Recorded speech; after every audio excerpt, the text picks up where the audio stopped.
Hello, fellow moms of teens. Today, I'm going to talk about how to have a conversation with your teen.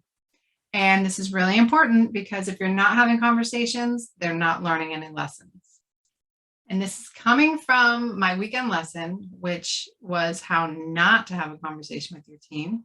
And I'll also be getting into tips on how to have a conversation with your teen, which I learned a lot from He's Not Lazy by Adam Price.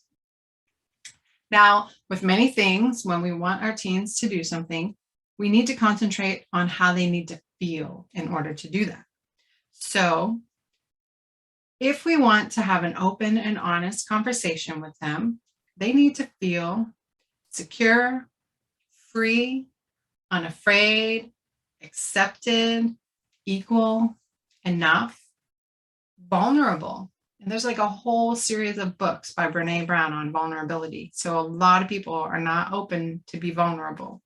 So we want our teen to feel these things, and we don't want them to feel defensive, judged, misunderstood, rejected, incompetent, insecure, inferior, inadequate, unvalued, like what they have to say doesn't matter. So the things that you shouldn't do are, attack them, criticize them, compare to others, blame or shame, order them to do things, or make threats. Also, you want to consider like your body language. Are you crossing your arms? Are you scowling? The tone of your voice. Sometimes my husband's voice gets really loud and it sounds like he's yelling, and he doesn't really realize it. Maybe also when my husband and I are together, it feels more threatening to my son than just, a one-on-one conversation. So these are all things that can help your teen to feel a certain way so that you can have an open and honest conversation. Now, the trap we fell into this weekend was that we were criticizing. We were so concerned about our son learning to be accountable and, respect our things. And we just kept nagging on him, like everything that he did wrong. And he got very defensive, right? And so what happened was we let our teen go to his friend's house on a lake, and we brought our jet ski for them to ride, and they had all sorts of fun. And when the fun was all over, my son went to another friend's house and left the jet ski at this kid's house. And so that was problem number one, like who does that? And my husband went to pick it up himself and ended up getting the rope stuck in the impeller. And oh my gosh, it was just horrible. And he gets home and he's like cutting it for like an hour. And I'm texting my son, like, you shouldn't have left the jet ski. You were out having fun right now, and your dad's doing all this work to fix the jet ski.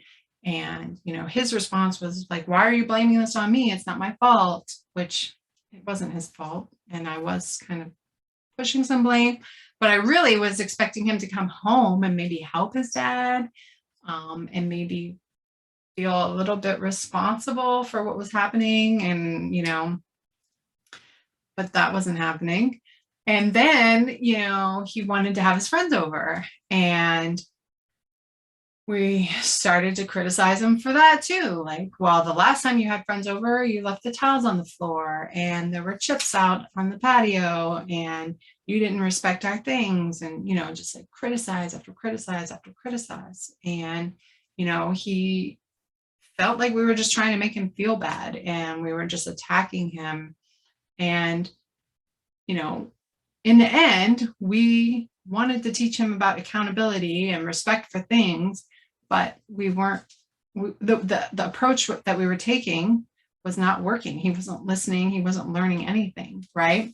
So we took a step back and we decided, like, okay, we need to approach this in a different way because we're just feeling more angry and he's just feeling more resentful and, defensive, right? and nothing is getting accomplished. So that leads me to the tips on how to communicate with your teen so that they will have an open conversation. So first, we're going to say, listen to understand.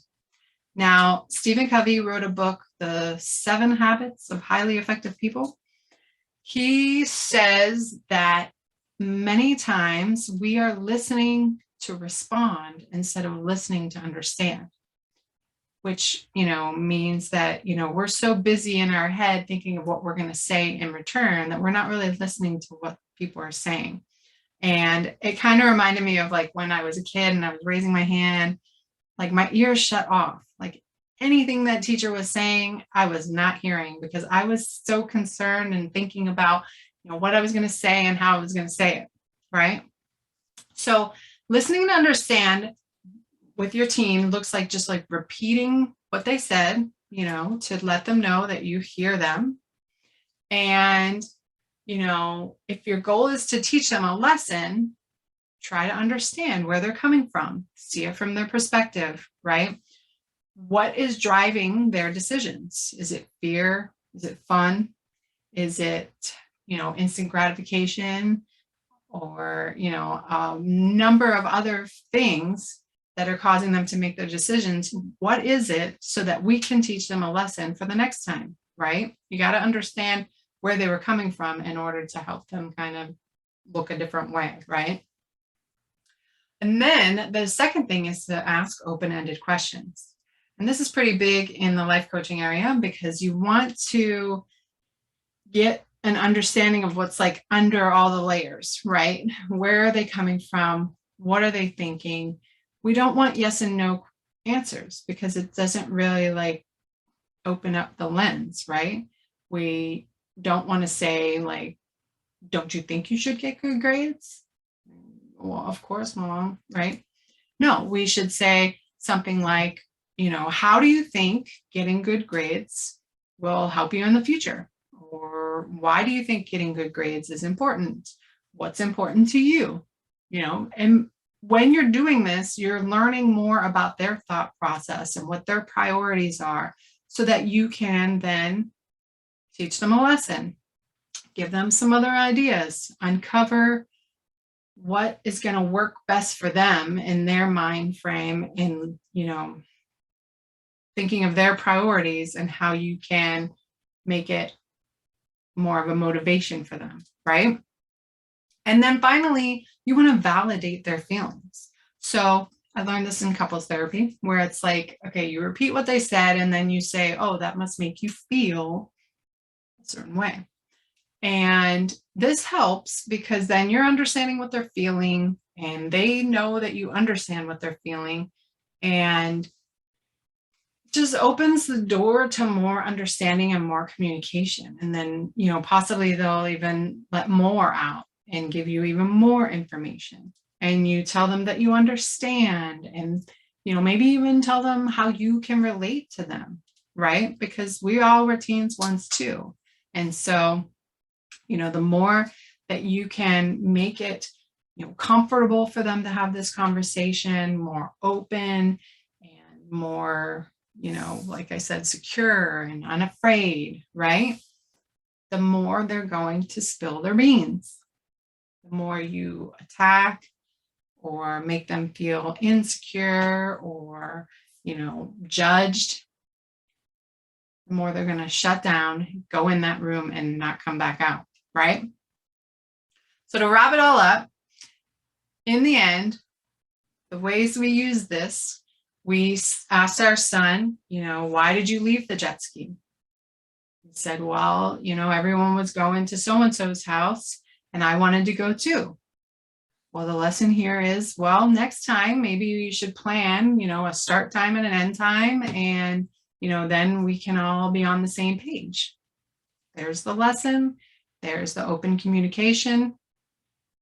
Also, having a discussion, an open discussion instead of an attacking discussion about how you can be more respectful of our things, how you can have friends over and not ruin the whole house, possibly having a clean room when people come over, would make it so that they would be more respectful of your things. If I go into someone's house and it's a mess, I leave my shoes on, those are the types of things that just naturally happen when you're surrounded with a mess, right? If you've got food in your room, I'm your friend, I might leave food in your room too. It's not a big deal, right?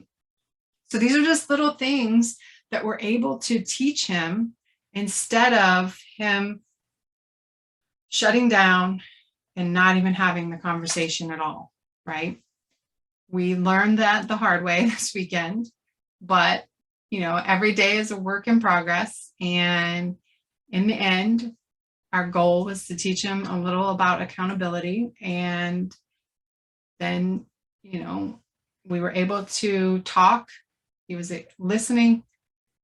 He may not get it perfect next time, but at least we continue to work on it.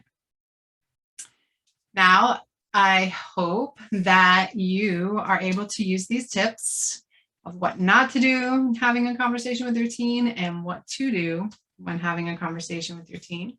If you'd like some help, go check out ilovemyteen.com and we can do some one-on-one work in dealing with your teen. All right, take care.